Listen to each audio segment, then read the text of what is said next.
प्रिय बच्चों, आज हम लोग रासायनिक अभिक्रियाओं के कुछ विशेष परिस्थितियां देखेंगे तथा रासायनिक अभिक्रियाओं के प्रकार के विषय में हम लोग अध्ययन करेंगे। देखिए, कुछ रासायनिक अभिक्रियाएं ऐसी होती हैं जिनमें विशेष परिस्थितियों की जरूरत होती है और उन परिस्थितियों को हम लोग जब संतुलित रासायनिक अभिक्रिया लिखते हैं तो वहां लिख देना चाहिए। जैसे अगर हम देखें कार्बन मोनोऑक्साइड तथा H2 आपस में अभिक्रिया करके मिथेनॉल बनाते हैं। अगर इसे हम लोग संतुलित करें तो ये क्या हो जाएगा, यहां देखिए कार्बन एक है तो एक है, ऑक्सीजन एक है तो एक है, हाइड्रोजन इधर दो है और हाइड्रोजन इधर तीन, एक चार है। तो क्या करेंगे, यहां हम लोग इनको 2 लिख देंगे। अब देखिए कार्बन मोनोऑक्साइड गैस है, H2 भी क्या है, गैस है और यह क्या बना, लिक्विड बना। अब देखिए, यह रासायनिक अभिक्रिया विशेष परिस्थिति में होता है, जैसे कि यह 340 एटमॉस्फेरिक प्रेशर 340 एटीएम प्रेशर पर होता है।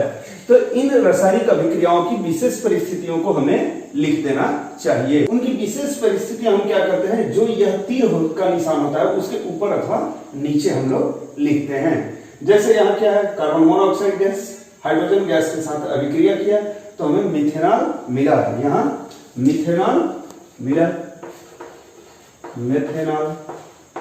अब देखिए मेथेनॉल यह द्रव बनता है और विशेष परिस्थिति क्या है, जो हमारे साधारण वातावरण का प्रेशर होता है वह 1 एटीएम होता है, लेकिन यह बहुत ही हाई प्रेशर पर होता है, बहुत ही अधिक दाब पर होता है और वह दाब कितना है, 340 एटीएम।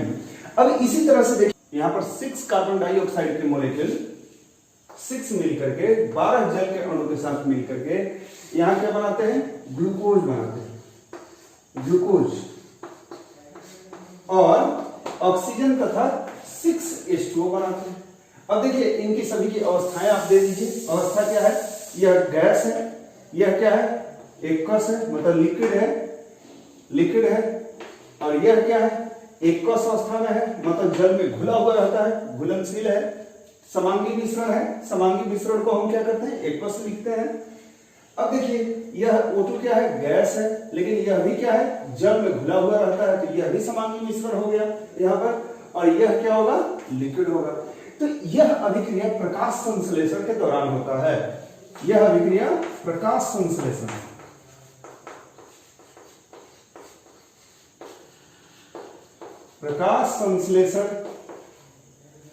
अभिक्रिया कहलाता है। प्रकाश संश्लेषण अभिक्रिया, क्योंकि यह प्रकाश संश्लेषण में होता है।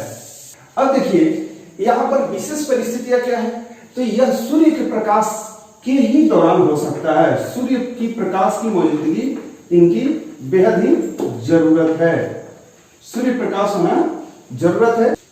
तथा यहाँ जो पत्तियों में जो पत्तियां होता है वहां क्लोरोफिल का होना जरूरत है, क्लोरोफिल होना जरूरी है। तो यहाँ विशेष परिस्थितियां क्या हुआ, एक तो सूर्य का प्रकाश तथा क्लोरोफिल का होना जरूरी है। अतः इन विशेष परिस्थितियों को, जो यह तीर का निशान है, जो बराबर का निशान है, यहाँ रासायनिक अभिक्रियाओं में तीर का निशान क्या दिखाता है, बराबर दिखाता है, इक्वल टू दिखाता है। तो यहाँ हम लोग उनके ऊपर और नीचे विशेष परिस्थितियों को हम लोग लिख देते हैं। इसी तरह एक और रासायनिक अभिक्रिया लीजिए, KClO3 जब गर्म करते हैं तो इन्हें क्या जरूरत पड़ता है, इन्हें हीट की जरूरत पड़ती है। और हीट को हम लोग कैसे दिखाते हैं, ऊष्मा को कैसे दिखाते हैं, तापमान को डेल्टा से दिखाते हैं। और यह क्या देता है, KCl + O2 देता है। इसको संतुलित कीजिए तो देखिए K एक है, Cl एक है, इधर भी K1 Cl एक, इधर 3 है, तो हम क्या कर देंगे, इनको 3/2 कर देंगे। तो देखिए एटम की संख्या कितनी हो गई, 3/2 करेंगे, मतलब एक मॉलिक्यूल में 2 एटम ऑक्सीजन का, तो 3/2 × 2 कितना हो गया, 3 एटम, इधर भी 3 है, संतुलित हो गया। लेकिन 3/2 हम लोग जो है भिन्न संख्या में नहीं लिखना चाहिए, क्योंकि यह 1.5 अणु हो गया O2 का, और जो भिन्न संख्या में होता है वह आपको अणु नहीं हो सकता है। हमेशा किसमें अणु होता है, पूर्णांक में होता है, क्योंकि जो हमारा अणु होता है वह किसी पदार्थ की छोटी इकाई होती है, तो भिन्न संख्या में नहीं होना चाहिए। तो अब पूरे रासायनिक अभिक्रिया में 2 से गुणा कर दीजिए, तो क्या हो जाएगा 2KClO3 जब हीट किए तो क्या देगा 2KCl प्लस 3O2। तो यह क्या हुआ 2 से पूरा में गुणा कर दीजिए, ये पूरे रासायनिक अभिक्रिया में, तो हमें ये मिल गया। अब ये तो संतुलित हो गया, लेकिन यहां अभी अवस्था में नहीं दिखा है, तो क्या हुआ यह कैसा है ठोस होता है तो सॉलिड, यह भी ठोस होता है, और O2 क्या होता है आपको पता है यह गैस होता है। अब देखिए विशेष परिस्थिति यहाँ पर डेल्टा हीटिंग होनी चाहिए। गर्म करने के बाद 400-500 डिग्री सेल्सियस पर गर्म कीजिएगा तो भी ब्रेक बहुत धीरे धीरे होता है। लेकिन एक यहाँ हमने क्या किया उत्प्रेरक लेंगे, उत्प्रेरक क्या करता है किसी अभिक्रिया को तेज कर देता है, तो यह उत्प्रेरक का काम करता है। तो यहाँ विशेष परिस्थिति क्या हो गया गर्म करना तथा एक उत्प्रेरक।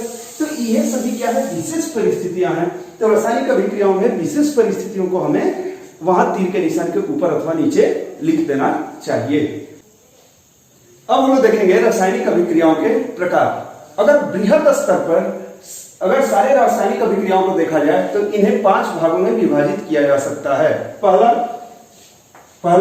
संयोजन अभिक्रिया, संयोजन अभिक्रिया,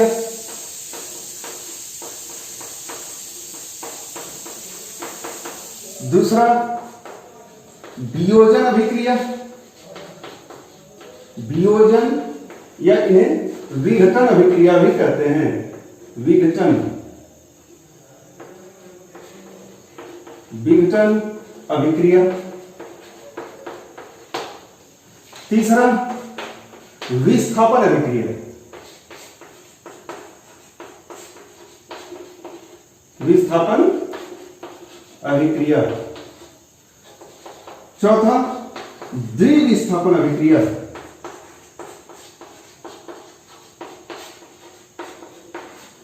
द्विविस्थापन अभिक्रिया। और पांचवा है अपचयन तथा उपचयन अभिक्रिया, उपचयन अभिक्रिया अथवा दोनों का मिला करके कहा जाता है रिडॉक्स अभिक्रिया।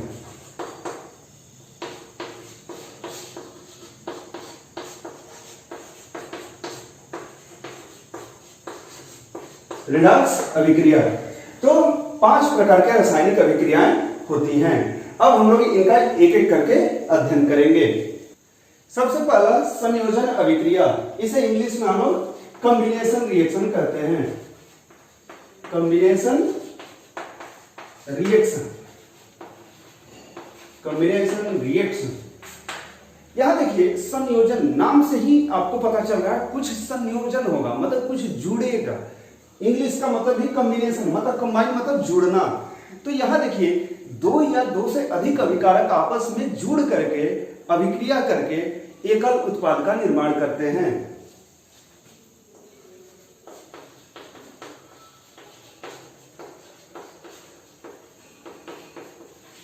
इस अभिक्रिया में 2 या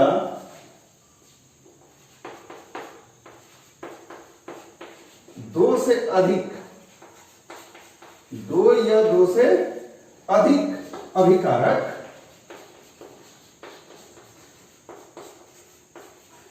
अभिकारक मिलकर एकल उत्पाद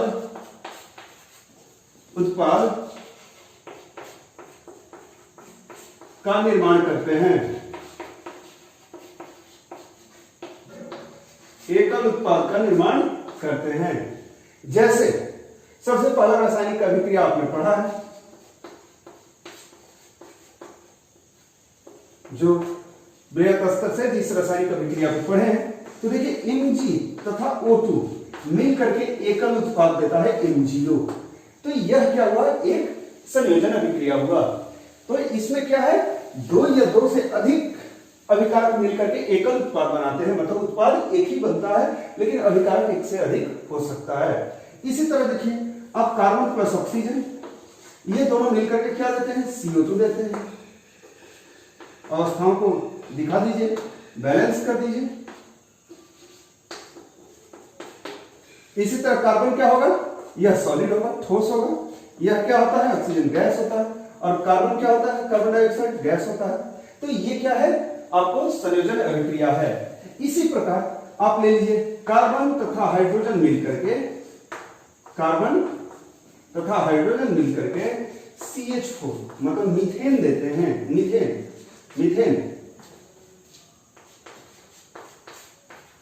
मीथेन गैस देते हैं। तो ये सभी क्या है, आपको संयोजन अभिक्रिया के प्रकार हैं। नेक्स्ट है वियोजन अभिक्रिया अथवा अपघटन अभिक्रिया। इसे इंग्लिश में हम कहते हैं डिकम्पोजिशन रिएक्शन। इसमें देखिए इस अभिक्रिया में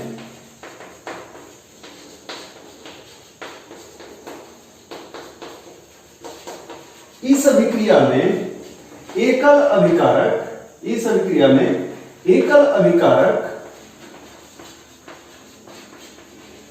अभिकारक टूटकर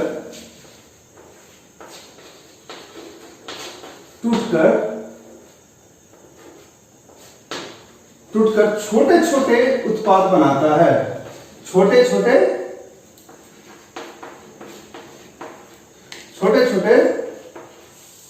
उत्पाद बनाता है।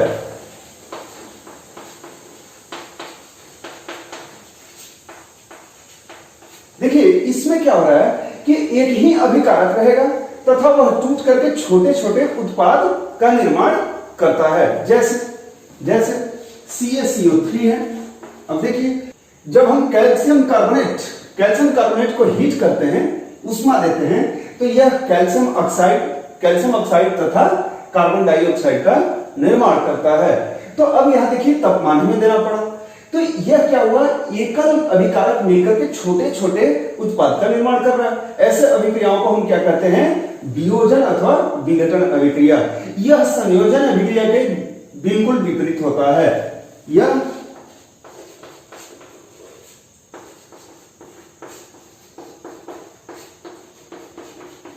संयोजन अभिक्रिया के बिल्कुल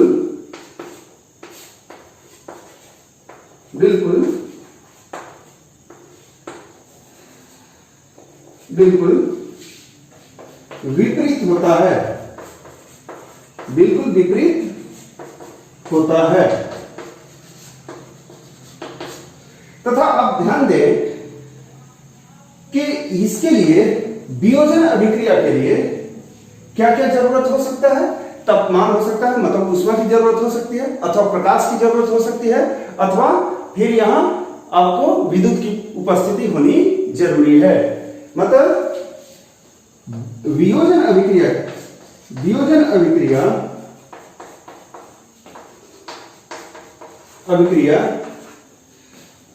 तापमान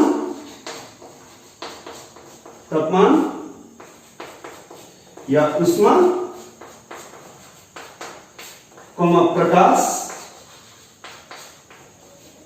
प्रकाश तथा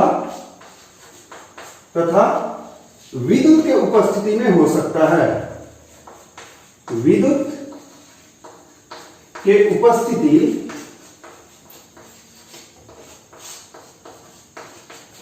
उपस्थिति में हो सकता है। मतलब वियोजन अभिक्रिया के लिए क्या क्या जरूरत है, जैसे तापमान की जरूरत होती है, या फिर प्रकाश की जरूरत होती है, तथा विद्युत की उपस्थिति। इनमें से तीनों में से कोई एक होना जरूरी है। वैसी रासायनिक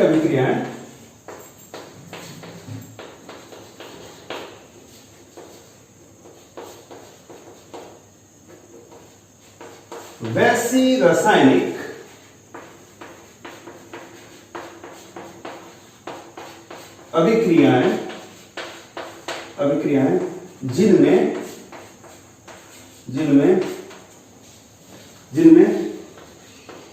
तापमान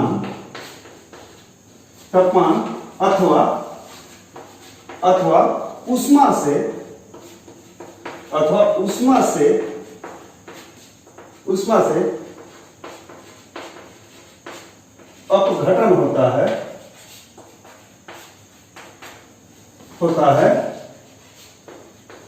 उसे तापन वियोजन अभिक्रिया कहते हैं, या तापन अपघटन अभिक्रिया कहते हैं। मतलब वैसे रासायनिक अभिक्रिया जिसमें उष्मा अथवा तापमान के उपस्थिति में अपघटन होता हो उसे हम लोग तापन अपघटन अभिक्रिया करते हैं। जैसे अभी अभी आपने एक देखा है, जैसे कैल्शियम कार्बोनेट को आपने गर्म किया तो क्या दिया, कैल्शियम ऑक्साइड तथा कार्बन डाइऑक्साइड दिया। तो यह तापमान की उपस्थिति में हो रहा है। अब एक बात अब आप ध्यान दीजिए कि जब डेल्टा मतलब तापमान, डेल्टा हम लोग किसके लिए लिखते हैं, तापमान के लिए। जब यह आपको तीर पर रहे इसका मतलब ईंधन लगता है, इसको हमें गर्म करने में तापमान देना पड़ता है। अगर हम इस साइड प्लस करके लिखें डेल्टा, इसका मतलब तापमान बन रहा है, मतलब तापमान वहां निकल रहा है, वहां उष्मा निकल रहा है। अब देखिए इसी तरह एक दूसरा हम लोग रासायनिक अभिक्रिया लेते हैं, फेरस सल्फेट को जब हम लोग गर्म करते हैं तो यह देता है Fe2O3, साथ में यह देता है आपको SO2 and SO3। अब देखिए यहां जो फेरस सल्फेट है इसका रंग कैसा होता है, फेरस सल्फेट, और इसे क्या कहते हैं, फेरिक ऑक्साइड।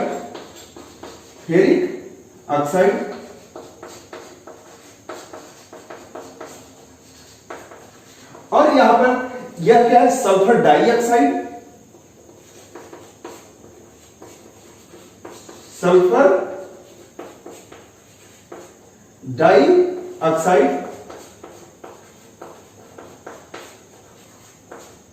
ऑक्साइड, और यह क्या है, सल्फर ट्राइऑक्साइड,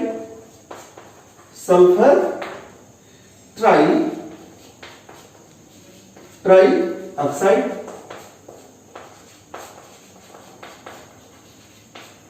अब यहां आप ध्यान दीजिए यह क्या हुआ, फेरस सल्फेट किस रंग का होता है, यह हरे रंग का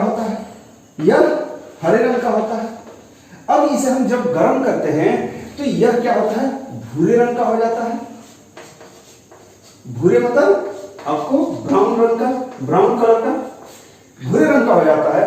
और यही एक गैस देता है जिसका तीक्ष्ण सुगंध होता है या तीखा सुगंध होता है, तीखा सुगंध होता है। तो देखिए आपसे यह क्वेश्चन बार बार पूछा जाता है, इसे ध्यान दीजिए कि एक आयरन सल्फेट है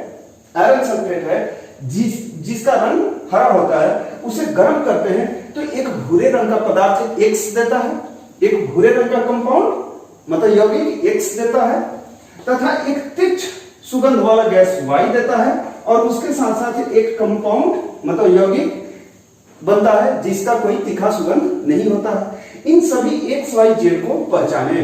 तो आप ध्यान दीजिए यह X क्या है जो भूरे रंग का बन रहा है, वह क्या है Fe2O3, और तीक्ष्ण सुगंध किसका होता है, SO2 का होता है, और जिसका कोई खास सुगंध नहीं होता वह क्या है, सल्फर ट्राइऑक्साइड। तो यह आपसे बहुत पूछा जाता है, बार बार पूछा जाता है, इसे आप विशेष ध्यान देंगे।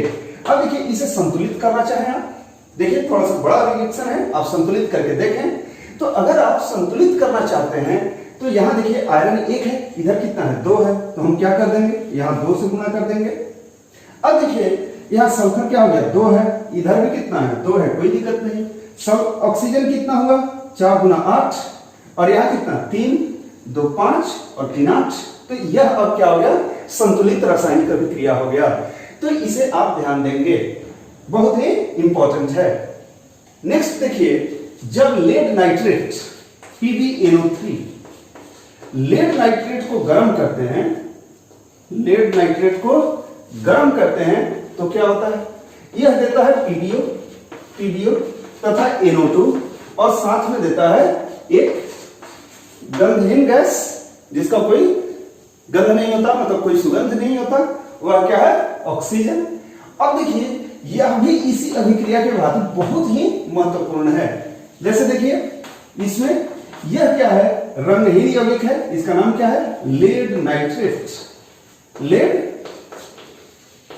नाइट्रेट। जब लेड नाइट्रेट को गर्म किया जाता है तो यह क्या दिया?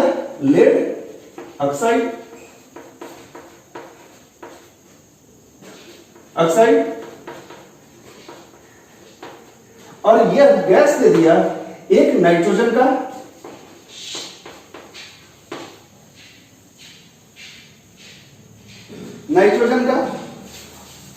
यह एक नाइट्रोजन का NO2 गैस दे दिया और O2 दे दिया।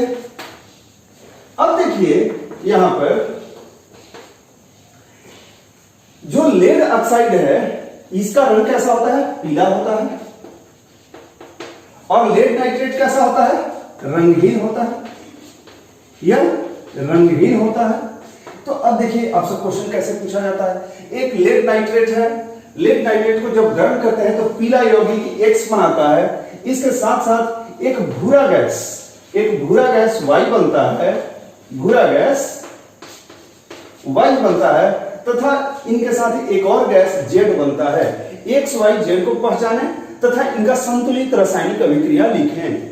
X Y Z पदार्थों को पहचाने तथा संतुलित रासायनिक अभिक्रिया लिखें। तो देखिए यहां हम क्या करेंगे? संतुलित करने के लिए यहां पर क्या है? Pb 1 है, इधर भी 1 है, कोई समस्या नहीं। अब ऑक्सीजन काउंट कर लेते हैं। 3 दूना कितना? 6। ये NO3 ट्वाइस है, मतलब 3 दूना 6 ऑक्सीजन और नाइट्रोजन 2। तो इधर नाइट्रोजन 1 ही हुआ और इधर कितना है? 2 है। 2 है तो इसको क्या कर देंगे? 2 से गुणा कर देंगे। अब देखिए यहां ऑक्सीजन 3 दूना 6, तो कितना? 1 और 4 दूने कितना हो गया आपको? 2 दूना 4 और 2 6 1 7। तो यह आपको ऑक्सीजन उधर 7 है और इधर 6 है, तो संतुलित नहीं हुआ। तो आप क्या कर सकते हैं? इनको बैलेंस करने के लिए, जैसे 2 दूना 4 1 5 और यहां आपको 2 7 हो रहा है, तो इनको हम क्या करेंगे? आधा कर देंगे। आधा कर देंगे तो हमारा रासायनिक अभिक्रिया क्या हुआ? संतुलित तो हो गया, संतुलित तो हो गया, परंतु आप हाफ ऑक्सीजन लिखना सही नहीं है। क्यों?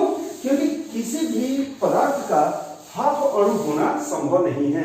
अतः पूरे रासायनिक अभिक्रिया में हमें क्या कर देना चाहिए? 2 से गुणा कर देना चाहिए। पूरे रासायनिक अभिक्रिया में हम क्या करेंगे? 2 से गुणा कर देंगे। तो गुणा करेंगे तो क्या होगा? 2Pb NO3 2। इसे गर्म करेंगे तो क्या देगा? 2PbO। पूरे रासायनिक अभिक्रिया में 2 से गुणा कीजिए तो यह क्या देगा? 4NO2 प्लस O2 दे देगा। और यह गैस है, यह भी गैस है, और यह क्या है? सॉलिड है, ठोस है। तो यह आपको संतुलित रासायनिक अभिक्रिया हुआ। और बहुत महत्वपूर्ण ये दोनों आपको रासायनिक अभिक्रियाएं जो हमने पिछला देखा महत्वपूर्ण है, अतः इन पर आप विशेष ध्यान देंगे, बार बार पूछे जाते हैं। वियोजन अभिक्रिया में दूसरा है जब अपघटन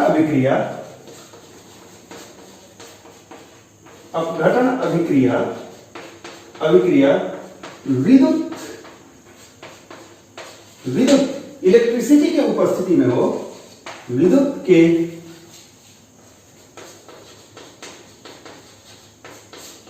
उपस्थिति में हो उसे विद्युत अपघटन अभिक्रिया कहते हैं।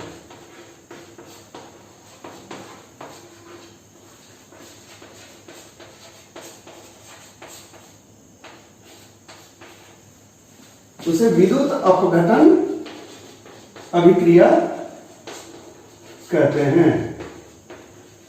जैसे आप देखिए, जब सोडियम क्लोराइड आप मोल्टेन ले लीजिए, मोल्टेन लिक्विड ले लीजिए, मतलब मेल्टेड फॉर्म में, द्रव अवस्था में, तो यह क्या देता है? हमें Na सॉलिड देता है तथा Cl2 गैस देता है। किसके उपस्थिति में? विद्युत के उपस्थिति में। यह किसके उपस्थिति में होता है? विद्युत के उपस्थिति में। विद्युत के उपस्थिति में होता है। विद्युत, तो यह क्या होगा, एक विद्युत अपघटन अभिक्रिया हुआ। इसी तरह देखिए जल का विद्युत अपघटन आपसे बहुत पूछा जाता है। तो जल का विद्युत अपघटन जब हम करते हैं, विद्युत अपघटन, तो यहां हाइड्रोजन तथा ऑक्सीजन बनता है। ऑक्सीजन क्या है, गैस है। हाइड्रोजन क्या है, यह भी गैस है। इसका संतुलित कीजिए, तो संतुलित करेंगे 4 हाइड्रोजन, इधर 2 ही है तो 2 कर दीजिए। ऑक्सीजन 2 ही है, एक जल में 1 ऑक्सीजन, तो 2 जल में 2 ऑक्सीजन के अणु 2 परमाणु, तो यहां भी 1 O2 में कितने 2 परमाणु हैं। तो यह एक संतुलित अभिक्रिया हुआ। अब देखिए यहां से आपसे पूछा क्या जाता है, अब देखिए इनमें कौन एनोड पर बनता है तथा कौन कैथोड पर बनता है, यह आपसे बार बार पूछा जाता है प्रतियोगी परीक्षाओं में। तो अब देखिए इनका थोड़ा सा इंग्लिश में नाम देखिए, इन्हें क्या कहते हैं, ऑक्सीजन कहते हैं, ऑक्सीजन। और क्या है, यह हाइड्रोजन। अब देखिए आपको विस्तृत नहीं पढ़ना है, यह बार बार पूछता है कि एनोड पर कौन बनता है और कैथोड पर कौन बनता है, तो हम उन्हें ही थोड़ा सा ट्रिक से समझते हैं। तो देखिए एनोड पर क्या है, एनोड पर ऑक्सीजन बनता है। कैसे आप याद रखेंगे, आप बताइए। हाइड्रोजन किस पर बनेगा, कैथोड पर बनेगा। अब देखिए यहां ध्यान दीजिए, ए किस पर, ओ, मतलब वोवेल किसके साथ है, एक साथ है। उसी तरह कैंसोनेंट एक साथ है। तो यह प्रतियोगी परीक्षा में बहुत पूछता है, थोड़ा सा आप इस ट्रिक से याद कीजिए। वोवेल दोनों एक साथ हो गए और कैंसोनेंट एक साथ हो गए। तो इस तरह से आप ध्यान दे सकते हैं और इसे प्रैक्टिस कर सकते हैं। इसके साथ साथ एक और आपसे महत्वपूर्ण प्रश्न पूछा जाता है कि अगर यहां पर ऑक्सीजन 1 लीटर बना तो हाइड्रोजन कितना बनेगा। तो देखिए यहां पर ध्यान दीजिए कि संतुलित रासायनिक अभिक्रिया में अगर ऑक्सीजन का 1 अणु है तो हाइड्रोजन का कितना परमाणु, 2 परमाणु। तो ये अगर यह 1 लीटर बनेगा तो यह कितना लीटर बनेगा, 2 लीटर बनेगा। अगर यह 1 लीटर है तो यह कितना बनेगा, उसका आधा, हाफ लीटर बनेगा। तो इस तरह से आप ध्यान देंगे, यह भी कई प्रतियोगी परीक्षाओं में पूछा जाता है। जब अपघटन अभिक्रिया प्रकाश की उपस्थिति में हो उसे हम लोग प्रकाश अपघटन अभिक्रिया कहते हैं। प्रकाश अपघटन अभिक्रिया कहते हैं। जैसे सिल्वर क्लोराइड AgCl हम ले लें, इसे प्रकाश दे दें, प्रकाश, तो यह क्या होता है, Ag सॉलिड तथा Cl2 गैस बनाता है। अब इसका संतुलित रासायनिक अभिक्रिया लिखिए। तो जब संतुलित करेंगे तो Ag 1 है, इधर भी 1 है, कोई प्रॉब्लम नहीं। क्लोरीन इधर 1 है, उधर कितना 2, तो आप क्या करेंगे, यहां 2 से गुणा कर देंगे। तो अब 2AgCl हो गया, Ag इधर 2 हो गया, Cl तो बैलेंस हो गया लेकिन Ag 2 हो गया, तो Ag को बैलेंस कर दीजिए, 2 से कर दीजिए। तो इस तरह संतुलित हो गया। अब इसकी अवस्था देख लीजिए, तो ये सॉलिड है, ये भी सॉलिड, ये गैस है। तो अब यह संतुलित रासायनिक समीकरण हो गया। अब इसी तरह देखिए दूसरा है AgBr, सिल्वर ब्रोमाइड को जब हम लोग प्रकाश की उपस्थिति में अभिक्रिया करते हैं तो यह देता है 2Ag प्लस Br2, आपको सॉलिड अवस्था में बनता है। अब देखिए इसका नाम क्या है, सिल्वर क्लोराइड। क्लोरीन है तो सिल्वर क्या हो गया, क्लोराइड। और यहां ब्रोमीन है तो इसका नाम क्या होगा, सिल्वर ब्रोमाइड।